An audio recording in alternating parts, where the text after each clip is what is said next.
Wala nang maraming paligoy-ligoy pa, diretso sa punto na. Maiksi lang ang komentaryo, pero diretso sa punto. Maraming kuro-kuro, may tiwali, may totoo. Dito, sa puntong diretso tayo. Punto, diretso.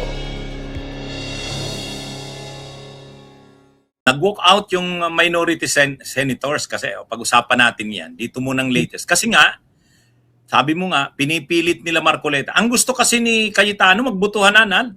Magbutuhan na. Oo. Ay, highly irregular yun. Dahil dapat yan, pag-usapan muna sa Rules Committee. Tapos pupunta yan dito sa plenary. Hindi pala ko-convene. Wala pang Rules Committee. No? Kaya sabi ni Senator Soto, teka, minority leader ako. Nakaupo ako sa lahat ng committee. At wala akong alam na nabuo na yung Rules Committee. Nabara sila. Si Lauren Lecandal, na-lecturan pa. Ang pinakaano doon, Nal, kung sa amin sa Bicol, kinaramot na. Ano yung kinaramot? Yung kinamay na. Wala nang paligoy-ligoy. Ni Erwin Tulfo. Oo. Sabi ni Senator Erwin Tulfo, hindi kaya nyo gustong madaliin ngayon dahil may napapabalita na makakasuhan at posibleng makulong na kasamahan ng mayorya.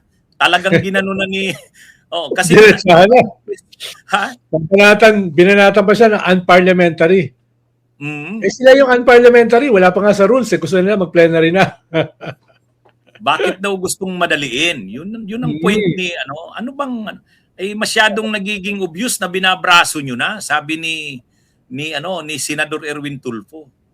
Ay sabi naman ni Alan Peter Cayetano, yun na nga, sabi mo, nire-raise niya na unparliamentary daw yung term na ginamit ni Erwin Tulfo. Pero sabi mo nga, paano mo nasabing unparliamentary? Yung ginagawa mismo nila, unparliamentary. Tinatanong lang naman ni Erwin Tulfo, ni Senador Erwin Tulfo, bakit nyo nga minamadali? Hindi na ba makapaghihintayan? Bakit? Dahil ba sa narinig ninyo, nabalitaan ninyo na posible nang may arestuhin na senador na kasamahan ninyo sa mayorya? Pero bakit naman kailangan yung madaliin yan ngayon? Kaya, hindi, sa totoo lang talaga, alam mo na, kapag final, ang sabi ni Ombudsman Boying, sa Huwebes, May 28. Actually, may tama ka, ngayong araw, pinirmahan na ni Ombudsman. Pinirmahan niya na ngayon. Ngayon, sa Thursday daw, ipa-file na. Ay kung susundin natin yung nangyari kay Bong Revilla, nung very day na final, nag-raffle kaagad ang Sandigan Bayan at after na ma-raffle, nag-issue kaagad ng warrant of arrest. Ibig sabihin, baka Thursday mag-issue ng warrant of arrest o kaya Friday at i-implement agad yan. Theoretically, pwede.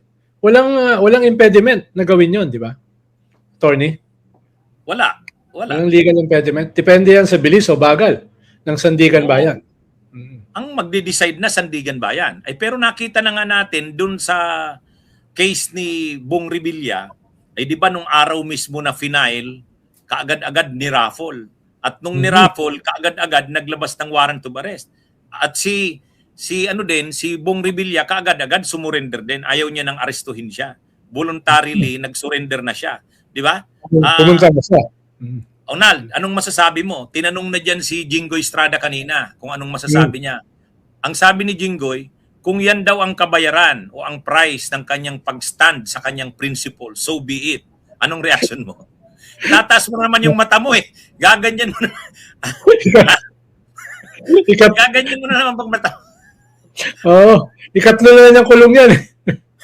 Prinsipyo pa rin. Ang dami naman niyang prinsipyo. Diba? Ikatlong beses na niya nakulong. Hindi ko rin maisip. Alin bang prinsipyo yung sinasabi niya? Saan ang prinsipyo doon? Plunder. Hindi yan malversation with falsification of public documents, di ba? Hindi, may malversation siya, may plunder. So dalawa. Dalawa yung kaso niya. Parang katulad din kay Bong Revilla, di ba? May malversation, may plunder. Yes. Hindi, wala pa.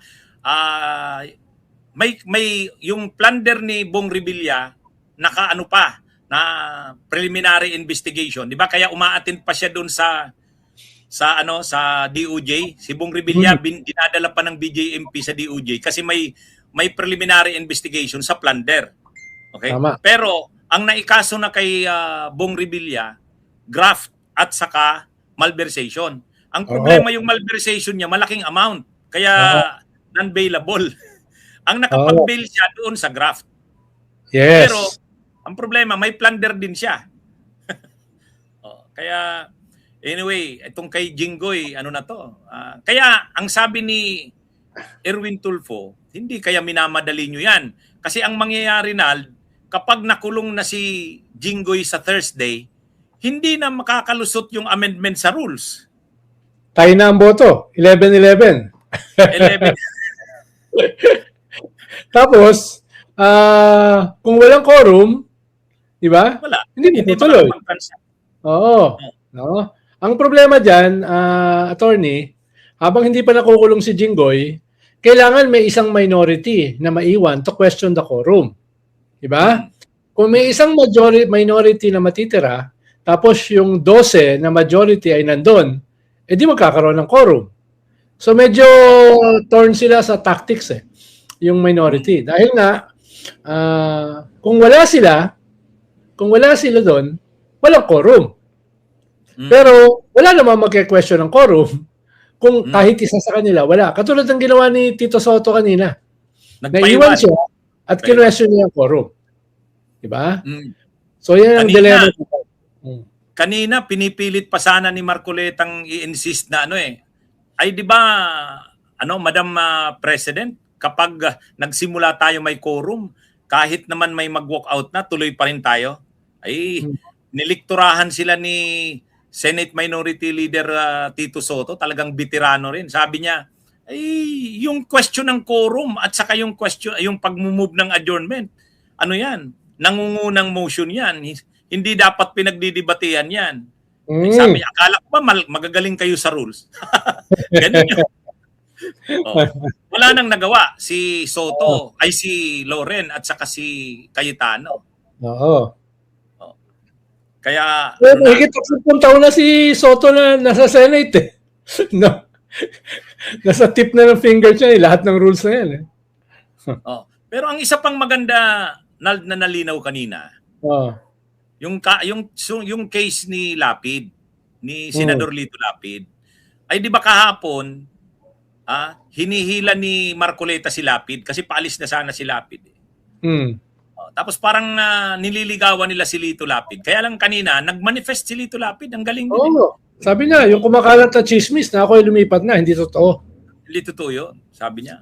At saka, di ba sabi ni Marcoleta na hindi daw suportado ni Lito Lapid yung motion kahapon ni Subiri. Ni Subiri. Ay nilinaw kanina ni Lito Lapid. Sabi niya, hindi, kung nagkabutuhan, bubuto ako para sa motion. Yun, akala ko may botohan Sabi niya. Kaya, at least, rin pala. Pilit kasi nilang pinapalabas na si Lapid ay kanila na. At least, malinaw, Bunyog, halikan na kasama ka. Bunyog, kapag buklod ay may pag-asa. Luzon, Visayas, Mindanao, isa ang pananaw. Sa bagong Pilipinas ang bunyog isisigaw. Bunyog.